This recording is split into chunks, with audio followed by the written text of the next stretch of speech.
How are you? So far, so good. Can't complain. Just I worked last night, so got a few hours of rest, and now back at it. So you work in the medical field, you were saying? Yeah, I'm a nurse in the emergency. Oh, So yeah, so it's an interesting job. Sometimes more interesting than others, the other times. So I mean, I think any type of work where you're like in the medical or like, mhm. like you're gonna see things that just normal human beings just don't see on a day-to-day basis. Sure.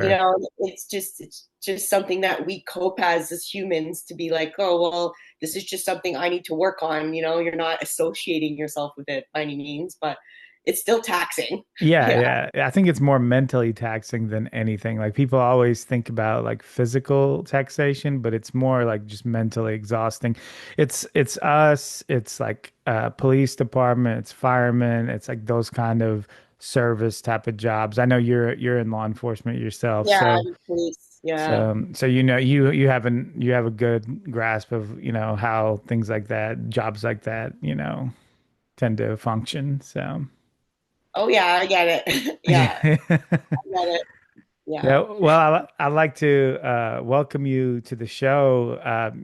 Newly minted two pro card winner at the Toronto Pro Show. It's exciting, right?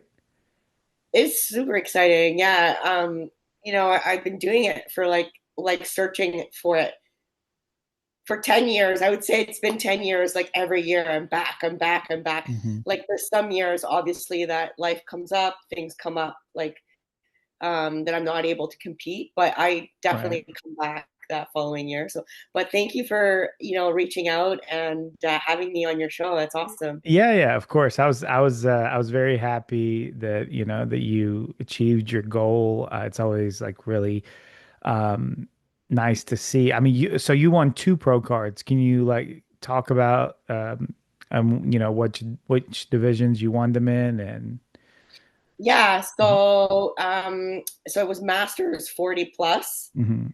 and then also won the pro card in the Open, like all ages, Mhm. um, as well, which was wild because I mean, I guess they say like when it's your time, Yeah. because there's some amazing athletes, and truly, like I was surprised when I won my pro card in Masters, and not because I didn't think I was, able to achieve it or that I was good enough.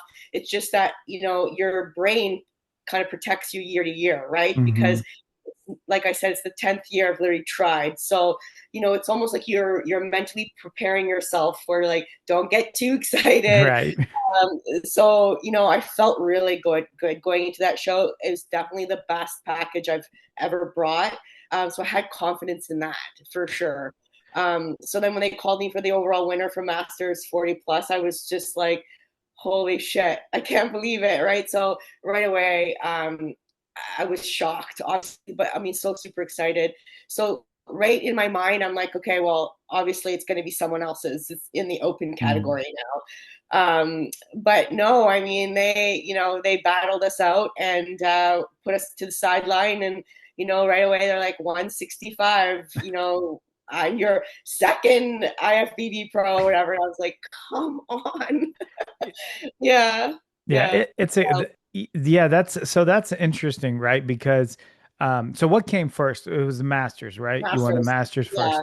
So, yeah. it's got to validate, and so I'm going to put this in a kind of, I hope people don't take it the wrong way, but there's almost like this thing about Masters where, it's great, like people still look great, but it's not open, it's not Yeah, like, and so to win the Masters is exciting. It's you're pro, you can compete with the pros, it's great. But then to come back and win open with everyone else, it's got to give you like this level of, I would imagine, a level of confidence that, oh, it's not just in Masters that I won, but I won with everyone else too. So it's, I would think that that really, bumped up your morale. absolutely. Yeah, it for sure did. Um, and like I was so shocked to the whole thing that um, I don't know, like I would say like it took a few days for it to kind of really, really sit in. I kept saying that's just so surreal. It's so surreal. But you know what? You're absolutely right. Because as athletes, I don't think we ever see ourselves in the mirror for what we look like. Hmm. We're always so hard on ourselves. I don't know, we could be better, we could be bigger, we could be leaner, we could be like all these things all the time. So you're absolutely right. Like when they called me for the overall winner with that, I was like, I'm at that level, like I'm good enough kind of thing. So that you're always kind of like that, like as I said, you're always sort of your hardest critic. Sure, sure. And so how was the prep going into the show? Obviously you were, you brought the physique needed to clear out both, divisions. Was the prep better than you've ever had before? Did you have some difficulties? Like, you tell us about that. Yeah, so this year, well, last year, August, I started working with a new coach, Adam Hmm. Headland, and his approach was very different for me. I have a very fast metabolism, so I think like that's something he immediately picked up on because we started out 12 weeks out, and right away he could see like I was, kind of like leaning out pretty quickly on pretty high calories. So he pretty much gave me a burger and fries almost 2 weeks. And I think for that, that was really important for me because I can lose muscle very quickly because Hmm. I have such a fast metabolism.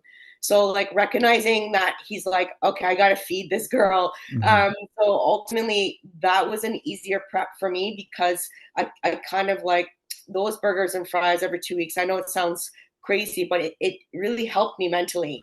It gave me that like satisfaction food wise, like in my belly, that was like, okay, I got this, because you're always kind of hungry.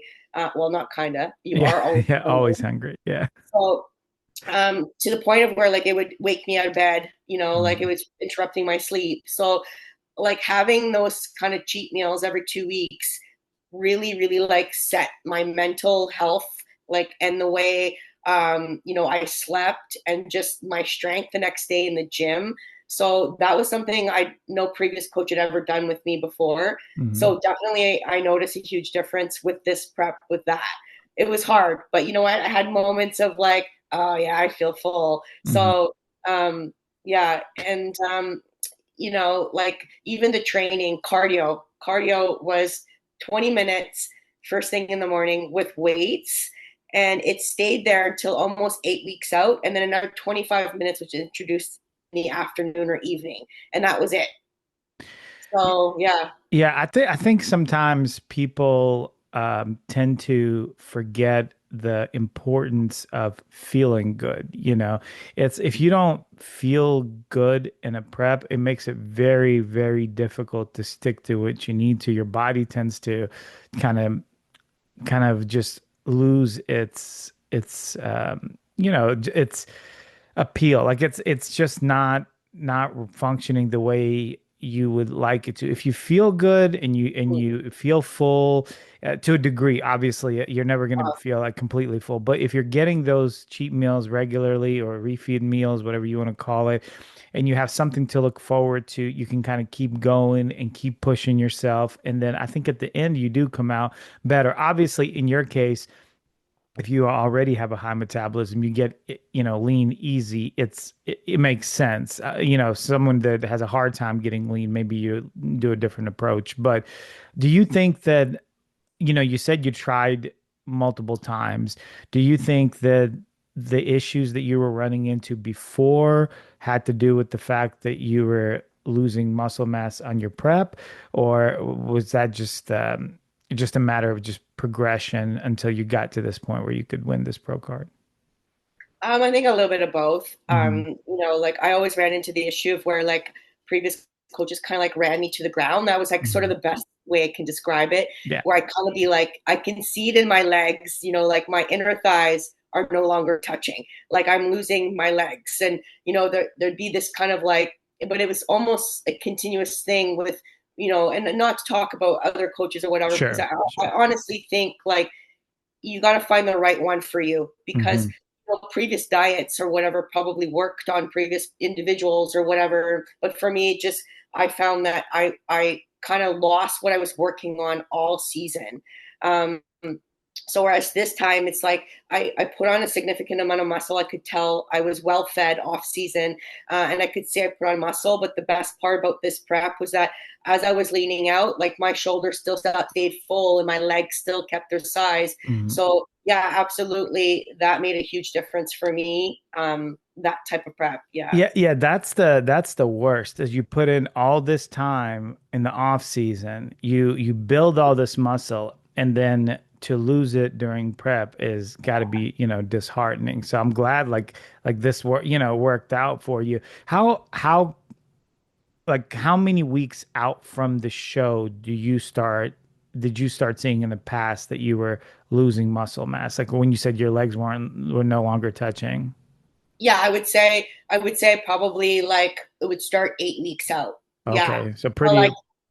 Yeah, right in the middle, basically. yeah, yeah. Like I could start to see it happening right in the middle.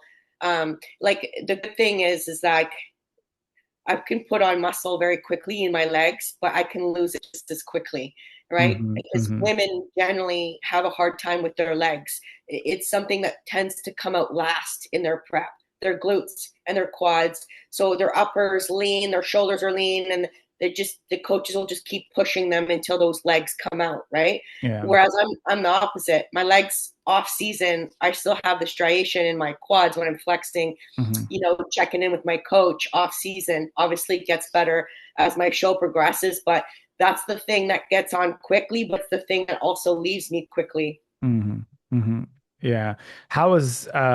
Did you have to fill up a lot prior to the show, like Yeah, to get that that's fullness? actually that's actually very interesting to question because um, in previous incidences, what was happening is that because I was so depleted, um, there would be this major rush, like a week out, just like 400 grams of rice, like day after day after day, just trying to like feed me out. My body was just like sucking it up so quickly. And there's this kind of panic at the end, kind of like, oh my God, you got to eat more.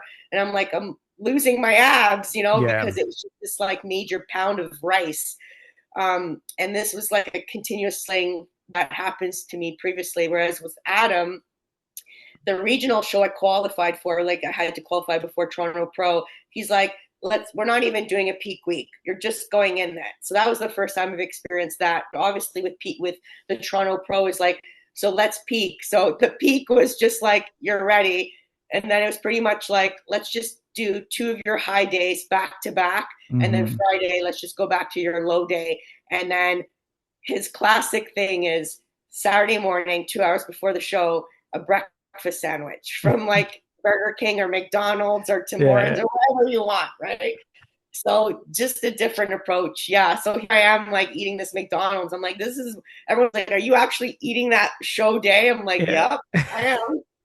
Well, when you're ready, it's like that you can do that. But that rush, I know what you're talking about because if you try to push like I have clients and there's just it just doesn't work because yes, you're like your muscles can absorb some, to some degree, but when you're just shoveling food in a short amount of time, it's like you said, your abdomen gets blown out. And you just look bad. You look bad. I almost rather bring someone in a little flat than try to shovel food in them and just try to fill them out too much and they just look sloppy, and that's yeah, I totally understand what you're talking about. It's so much nicer when you can come in already, in condition, in shape, and then all we do is just kind of just glide you into the show day and without, nice and easy, nothing crazy. And so,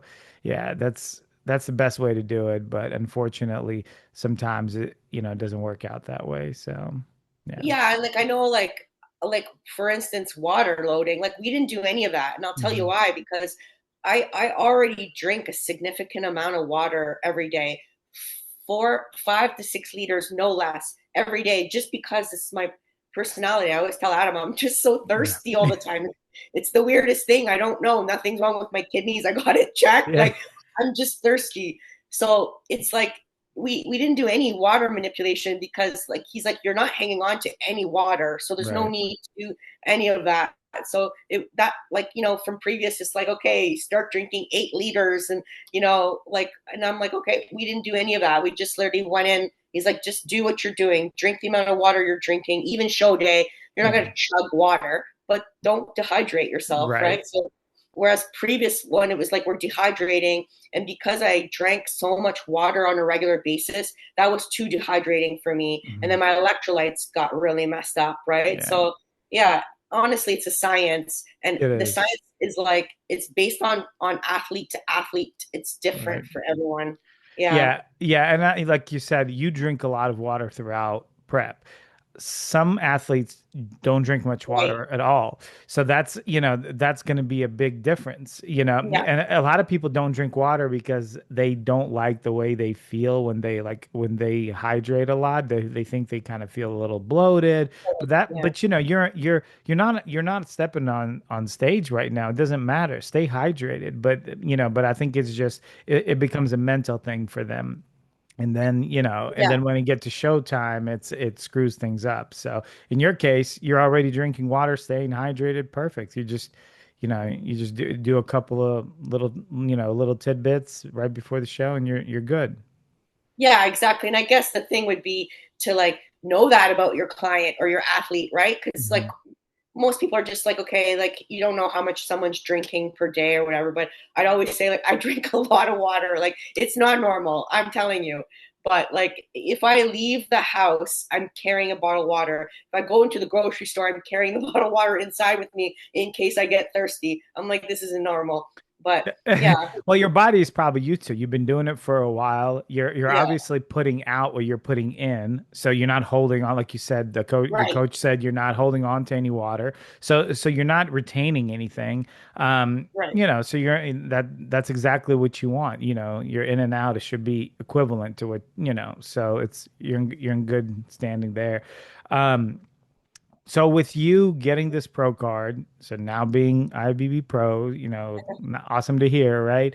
What's next for you? Are you thinking that you're gonna do a show right off the bat? Are you gonna hit the pros at all? Like what's your thought process?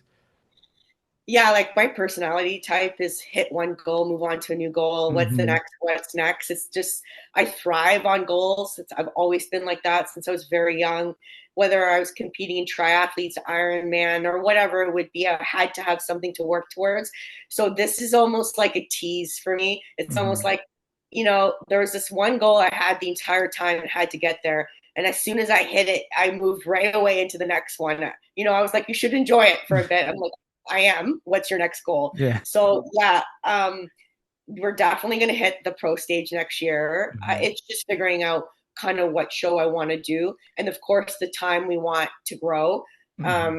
Ideally, a full year off season, would be ideal. Even if I were to show in the spring, it's just short of a year by the time I start prep. But like summer for me, like July and August is so bananas at work that I often don't like to do a show like that those months just because it's Hmm. the stress of the prep plus work on top. Hmm. If I can avoid that, so ideally in my head it would be spring and or like October, November. Those would be the best. Yeah. Yeah, but no, I'm for sure hitting it. Yeah. So when you say you growing, do you have goals in mind? Did the judges say anything to you for preparing you for the pro stage? Yeah, so like my symmetry is good. I was told obviously if we can make my waist a little smaller by bringing my back up and my shoulders up, I think basically it's just like if you can add a little bit everywhere, you're just that much, bigger going into the pros, and maybe just to get comparable to some of the girls that are well, they're amazing girls that are up there. So Hmm. yeah, like it'll be interesting to see, I guess, kind of where I line up to them and where I fall in line with them. Yeah. Yeah. Yeah, it'll be interesting because it's always like this exciting feeling of starting a new endeavor and then seeing like where you land among the pros because you're obviously now at the top of the totem pole, right? Like you know of the amateurs, you won your pro card, you've beaten everybody, right? It's you're there, but now you're kind of go back down, so to speak, in like in the ranks, and now you're a new adventure starts, for you. Yeah, exactly. And I have no idea where I will line up with them because, obviously I've been seeing these pros for so long. I follow so many that I watch continuously going from show to show to show. I can see them in prep and they're like, let's do 3, 4 shows kind of back to back. And I'm always just so wow about their physique and their shoulders and their back. And, like now I'm like, oh God, that's who I'm Yeah, going up against. But having said that, it's really good to have that vision for you, right? And that's I've got some of the girls I watch, I'm like, that's my vision. So yeah, we just go back to drawing board and nice you got your pro cards, but like there's work to do. right. Yeah, I mean, you'll be standing with those same girls that you've been following very soon, Yeah. and we'll see, where you end up. I mean, you have a great look. I was curious, has what made you decide to go into figure when you started competing? Were you considering any other divisions, or was figure something that you just always wanted to do? Yeah, I mean, I think I love figure. I love the femininity of figure. Like, I mean, I guess so. I've been training since, I guess, well, I'm 47. I've been training since I was 17, Hmm. so quite a long time in the gym. And I've always sort of had this like passion, the old magazines when I was 14, 15 Hmm. years old, watching the bodybuilder and the figure, the women that were doing figure, and I always thought it was absolutely so beautiful. And I just never envisioned myself as a bikini athlete. It was Right. almost like my brain went right away to like sort of like what I thought was so beautiful to the Hmm. eye. So right away, I mean, back in the day, I don't even know if you remember. I don't even know if it was a thing. It was called Fame. So Fame was like the first competitions that there ever were, and it was like in 2009, It and it was sounds that very whole familiar. Sounds very, very familiar. Hmm. it was like that whole one piece velour kind of Hmm. like out, like you'd come out in a two piece and then in a velour one piece. And then in the evening you do like a gown, Yeah, right? yeah, yeah. Yeah. Hmm. And so that's when I first started figure. That was like sort of like in that era. And I always thought it was like so beautiful. But yeah, Yeah. even the posing, like I really have to give it out to the bikini athletes, but I'm like, that's not my style. Like Hmm. I prefer sort of like the hourglass of like figure athletes. So Sure. always drawn to that right away. Yeah. Yeah, that was my favorite female division for a long time, and it still is. There's some other ones that I really enjoy as well, but it's just a good combination of muscle and femininity, Yeah. and it's kind of that middle ground. But of course, as you well know, being in the sport for quite a while, and you and me are comparable ages. Um, Things have changed, all divisions Yes. have changed, progressed, Yeah.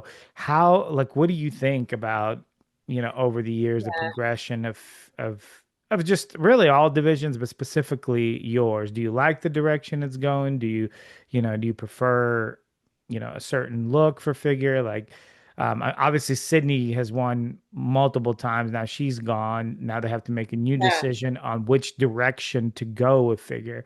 So, what do you think about all that? Yeah, like I mean, when you look back at the Nicole Wilkins, size, you can say we've all achieved that, which is wild to say that Mhm. it's such a bigger, they've allowed figure to become bigger and bigger in the sport. And now saying that, all divisions have gotten bigger as well. Bikini is slowly coming back. I can see them kind of, trying to bring them back slightly, but with figure, I have to say, like, I hope they don't keep making the standard of a bigger sort of like Yeah, physique. Yeah, yeah, because that's really hard for us to achieve, right? right. I think you start like blurring some of the lines, especially on the conditioning, with women's physique and stuff like that, because some of the girls in figure are coming in so conditioned, like Hmm. so conditioned that I just wonder like how like what are we like where is this going, Right. and I Yeah. know, and like I said, I know Sydney was on the softer side, and they kept her, as the specimen of what figure is supposed to be, and that's great, but I feel like Sydney was one of the only ones that was like that, Yeah. because everyone below her was gnarly conditioned, and so Yeah. I'm just curious to know who's going to be the new standard of Yeah. figure. Yeah. I'm actually very curious as to who's gonna win the next Olympia. Like I know there's always some runner-ups with Sydney. Like I could see sort of like where it was going. But I think that's going to be where the decision maker is made, right? With Mhm. who's going to come in with the medal next. But I'm really curious too. Yeah, Yeah, there's a yeah, girl that I really like her physique, but I don't know where she placed the last year. Erica Morgan, and yeah, I think she's got a really good physique, and I think she's conditioned enough and soft enough to, um, you know, to really be up there. Of course, it's hard to know, what the judges are going to be totally. Yeah, looking at. I mean, bikini is a really good example of that. That there's no one girl that has won multiple times. I think Ashley Caldwell only won three, and yeah, that's the most they've had. And now we're seeing in men's open where they're more than happy to change Olympia champions from year to year. So, which I think is great, because I think that we're past the time where one person continues to win hmm, over and over again. And I wonder if figure is going to become like that now. Now that Sydney is gone, I yeah. wonder if it's going to be a lot of battling back and forth every year. Yeah. And you know what? I think that's better, to be honest, because it Hmm. gives people a chance, a fighting chance. Like, think about it. If you're going to Olympia and you know Sydney's going and it's the fifth time or the Right. sixth time she's won, in your mind, you're like, okay, well, I hope Yeah. I get second Yeah. or whatever. Yeah. Yeah. Like, Yeah. so Yeah. it would be great for it to rotate it. Now, I'm not saying like, listen, if you're the winner, you're the winner, and if Right. you're just better, you're just better, and that's okay too. But I agree with you. Like she has such a great look, and Hmm. just a right, and you're right, soft but like very lean. Hmm. Fuller muscle, tiny waist, and ultimately that's sort of what they're looking for. I hope still. Sure. Sure. Yeah. Do you do you coach yourself? Like, not coach yourself, but do you coach other people? So I'm a nutritionist as well. Hmm. And I generally work with digestive disorders. That's sort of Okay. always been my passion. So I had a clinic, several years ago that I kind of turned it to online. And Hmm. ultimately, I don't have the heart like everyone has to work as a coach for like fitness athletes because I Yeah. think that's really tough. I It's won't tough. lie. That is Yeah, tough. it's Yes. just not my thing because I'm too straight up. I'd be told Hmm. like if you're not gonna follow it, then we Yeah. can't work together. Whereas with digestion, I think it's very different because people aren't feeling well. Hmm. They're ill, they have some sort of disorder that they would do anything to feel better. So it's sort of like as soon as I say, okay, we're doing rice based only, or they will do it. They're following what I'm Hmm. saying. And not just that, they're getting the results of feeling better and healthier. And that makes me happy, right? Yeah. Because it's like, okay, their lives are much better. So no, I still stick with the nutrition for digestion. And I think I probably always will. I always tell my coach, I don't know how you do it. I don't know how to do it. So is this something that you've personally dealt with, digestion issues, or is this just something Yeah. that, okay. So Yes. like, can you talk about that? Like what Sure. has this been like all life thing? Has this become about because of because of bodybuilding? Like what occurred? Yeah, so no, it wasn't because of bodybuilding. Mhm. As a child, I used to like, always think like because I was always reading bodybuilding magazines and all this thing, it was always like, eat your whole wheat and all of TV and all that, Mhm. eat your whole wheat and this and that. So obviously, what I thought I was doing was healthy, but generally, whole wheat is something I tell everyone to avoid. Hmm. So what happened was basically is I started getting extremely bloated, but not normal bloated, like a child looking almost pregnant bloated, Hmm. and I had severe eczema all over my hands, underneath my eyes, all over my legs. So, that's obviously something that's so irritated from the inside. I always tell my clients, like, think of what your skin looks on the inside, that it's appearing on the outside of your body. Um, so the best way I could explain it is that you have a barrel in your body, okay? Once that barrel is full of something that irritates your body, let's say it's pouring over the top, that's when symptoms start coming out. Hmm. So I had all the symptoms: headaches, digestive disorder. I wasn't going to the washroom properly or ever, so severely constipated. So obviously, I was pretty toxic from the inside out, and like my barrel was pouring over. So I went to doctors and for like, God, years, and they kept saying, nothing's wrong with you, nothing's wrong with you. Take this steroid, take this medication, Hmm. so on and so forth. So funny story is I'm sitting in a restaurant with my mom one day, and there's a nutritionist behind me, and she's talking to a client who's experiencing the same symptoms I am. So I interrupted them as I was leaving, and I said, I'm so sorry, like this is exactly what I'm experiencing. And she said, I would love to work with you. I was 14, I think, at the time.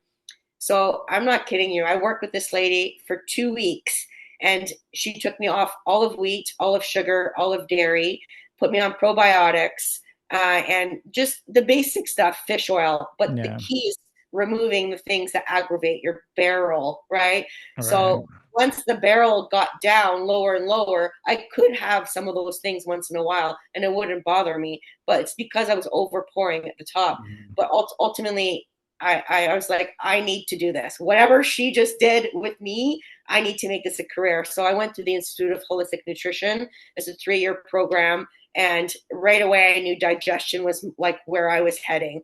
So in individuals with like diverculosis or like celiac disease, all like all things that are created from bowels, from issues. And people Mhm. always say, oh, well, you know, well, I must have just started. No, no, you didn't just start. This is something that creates 10 years, earlier in your life, Mhm. that Mhm. develops into symptoms. Your body's barrel takes a long time to pour over the top. But Mhm. once you get pouring over the top, you'll get hit with those symptoms, right? So, Right. yeah, I mean, I like making people feel good. I like healthier for Yeah, sure. yeah, it's interesting, especially with women. I hear this often that they'll go to doctors with symptoms that are I don't know if difficult is the right word, but just symptoms that are not like generic, and the doctors will say things like, "Oh, you're just experiencing a lot of stress, or you've got anxiety, or this or that," Yeah. and because they can't figure out what's going on, Yeah. and so the go-to is just to say that, and I think that happens more with women than men.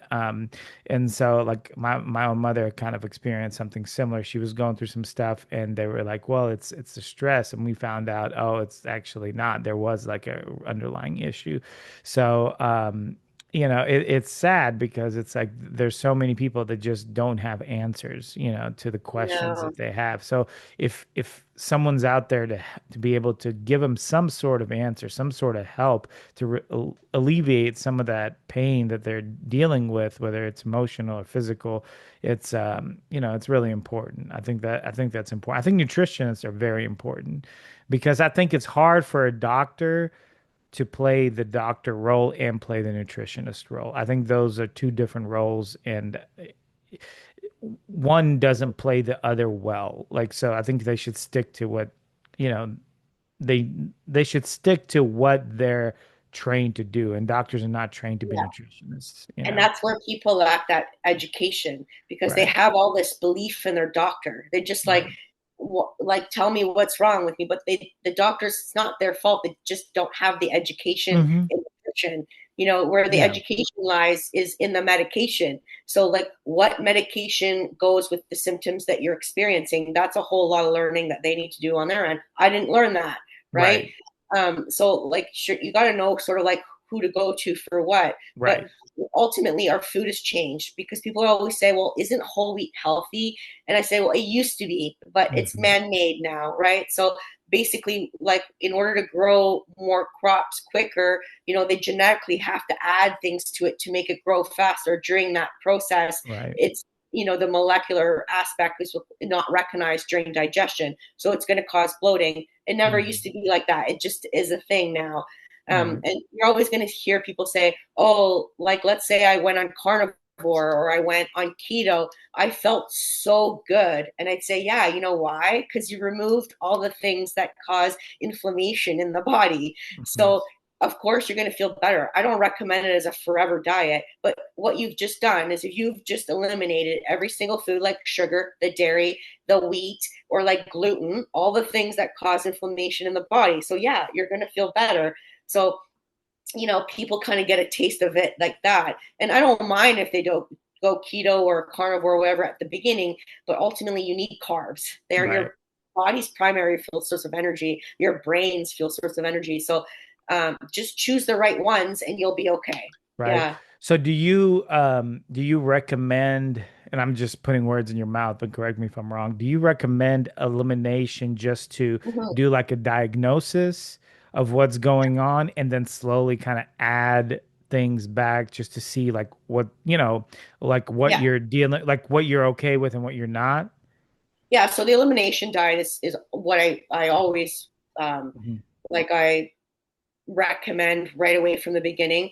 And so basically, it does start out sort of like keto Mhm. because people don't have issues with meat and veggies. It's not the problematic.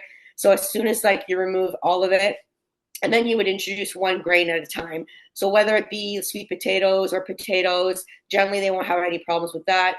I'll introduce rice; they won't have any problems with that. Rice byproduct, and then once they feel really good for like I'd say a good month, I would say, okay, what do you want to introduce? And they'll say like a bagel or like some people are so funny because like when I say to them, we're gonna remove bagels, what? I'm, I'm like, yeah, Not bagels.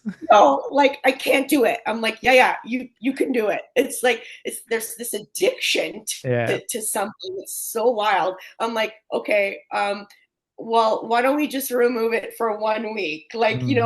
like you can see them panicking or whatever. But once they get like past that one point of where they're not craving it anymore and they Hmm. feel good, they won't even remember the bagel. But Right. let's say 4 weeks, I'll say, okay, let's introduce something. Why don't we introduce your bagel? And they'll literally call me or text me or whatever and say, oh my God, my stomach is killing me. Or like, I'm sitting here and I'm literally like dozing off, like after this meal, or like symptoms that they used to have all the time, like, brain fog, Mm-hmm. whatever it might be, they kind of forget those symptoms are gone. It's like, yeah, I feel way better. I feel way better. Why do you feel better? I don't know. I have more energy or whatever. But as Yeah. soon as you introduce the foods that cause the problem, they'll quickly remember what those symptoms were. So I like giving them a taste of something that they just like used to feel when they feel good because Hmm. they'll never want to go back there again. And Right. truthfully, I'll say it like this: it's got to be a full-time lifestyle. If you go back to eating the way you ate before, that barrel will just keep getting full and pour over the top. Yeah. I mean, but that's kind of like, human beings in general. Like sometimes I'll talk to people that are just getting into training and you'll hear things like, "Oh, well, but if I'm gonna look better and stuff, I have to train all the time, or like I have to train, like regularly or consistently." I would say, yeah, that's how it works. It's like Yeah. as a human being, it's like you have to keep doing what you're doing. If you don't, you're gonna lose it. It's like it's with anything, even something as basic as like, like I speak multiple languages, and it's like whatever language that I speak and is what I'm good at. As soon as I stop using it and don't use it for a while, all of a sudden I'll start forgetting it. So it's the same way with diet. It's like you have to stick to the diet, otherwise, you're gonna go back to the way it was. And we have that problem a lot of times with like diabetic patients where they'll feel better once they get Mm. their sugar and everything under control, and then all of a sudden they'll be like, I feel good, and they just go nuts. And and at that point they go right back to the way things were. So it's, yeah, People And have to to say understand that. Be consistent. Yeah. totally, and to your point, it's like people saying to me, so like, are you going to take a break? What? What? Like, Yeah. or like, why are you eating this? Like, shouldn't you be eating like pizza, or like, shouldn't you be eating like, so like whatever lunch I'm bringing to work, they're like, don't you want like to be eating something different? And it's like, no, I have a goal I want to achieve. Now like, don't get me wrong, I get 2 cheat meals a week or Right. 3 or whatever, but yeah, like I love that food. That's like healthy. That's what makes me feel good, because after the show I went a little buck wild, a little bit Yeah. treat this, that, whatever. And man, like my digestion was like terrible and my skin was breaking out. And I was like, okay, I'm done. Like it was great. It tasted amazing, but I don't feel good. And I Right. hate that. Yeah. Yeah. So like, no, I'm not done. Like this is how I eat, right? Yeah. Just Yeah. more of it. Yeah. Yeah, I mean, this is your lifestyle. This is like Yeah. I try to tell people like it has to become your lifestyle and you have to enjoy it. It's like Yeah. I eat the way I eat, not because someone's forcing me to. I eat that way I eat because I enjoy it. I enjoy, eating good food and Yeah. having good results and, sleeping well and, all that stuff. So all the things that come with, as a byproduct of all those things. So, And to yeah. your point, like when I was kind of going on a little haze there after my show, I was waking up in the middle of the night with heartburn. Like I never get Mhm. heartburn. I'm like Right. like 3 nights in a row, right? And I was like, okay, like you need to stop, because my body is sort of, well, it's a temple. Yeah, no, it's sort of like it's used to eating a certain Right. way. So when Yeah. you go back like that, it just like it reacted poorly right away from the beginning. So Yeah. yeah, listen to your symptoms, right? Absolutely. Absolutely. I totally agree with that. So I mean, we've covered a lot of things. Mhm. It's very, again, congratulations Thank you. on your pro wins or your pro card wins. I'm very excited to see what show you're going to do next and how you're going to compare. I'm sure you're going to be in the Olympia very, very soon and, you I know, can only pray. That's vying the for those goal. top spots. Yeah. Do you have a so obviously the Olympia is your probably your ultimate goal of competition. Do you have any other shows that are like on the bucket list of to do, or are you not thinking about that right now? You know what? I hadn't even thought about it until I Okay. got my pro card. And literally the next day I started like searching it, right? It's almost like you're not going to let yourself get to a place until you're there, right? It's Mhm. like I'm not going to torture myself looking at what pro shows I can do when I'm not a pro yet. Right. Well, I'm telling you, my brain is like instantly, I was just like, IFBB pro schedule. Like, Yeah. I'm like, let me look at this. Um, and like, yeah, like there's some great shows. Like obviously, Pittsburgh is a beautiful show. I would love Mhm. to do. Like it's a high standard show, and even when I talk to other people, they're like, "Wow, you're gonna do that show first? It's such a big show." And I'm like, "Okay, well, don't scare me. Like I don't know. Like I think it would be a great show to do. Yeah. But like there's the Chicago Pro, which would be a cool show to do, or like a Tampa as well. I Uh-huh. had all Tampa's a good show. Yeah. yeah, yeah. So The Wings of Strength. yes, What city is that? Do you remember? is it in Washington? Maybe. Okay, but I think they have Yeah, Figure there, right? yeah, It's and an all that's women's show, I believe. yeah, it is an all women's show. Yeah, Yeah, that'll yeah. be. So I was kind of like looking at like, hey, what's in the spring, Mhm. and I made a list on my phone. Yeah, and then there's some great shows too in the fall, that I could potentially do, but yeah, like because Pittsburgh's like split center August, which is kind of what I was saying is really hard for me Right. to kind of hit. But yeah, like I'm training with my coach on Tuesday, and it'll be the first time I see him since um, my pro win. So I'll Mhm. definitely pick his brain about like where do you see myself kind of like, Right. are we gonna do the spring? Are we gonna do the fall? And then I can kind of like focus on that from there. Yeah. Sure. Sure. Yeah, that's exciting. Super, super exciting. And I can Yeah. your excitement is contagious. Like when just talking to you is like I can feel it, It's Oh, very, good. very cool. Very, Yeah. very cool. Awesome. Well, Thank you. hey, Jennifer, if anybody wants to speak to you more about this or about your digestion coaching, what would be the best way for them to reach out to you? Yeah, like they can reach out to me on Instagram. I think that's probably the best way. Mhm. Or yeah, I would say Okay. because on Instagram on my profile, everything's on there, phone number, email, all that. Yeah. Awesome. And guys, I'll link everything at the bottom, make it easier for you. And Jennifer, thank you so much. You have a great rest of the Pleasure. evening. All right. Thank you, Great. you too. So great chatting with you. Yeah, with you too. Take care. Bye bye. Okay. Take care. Bye.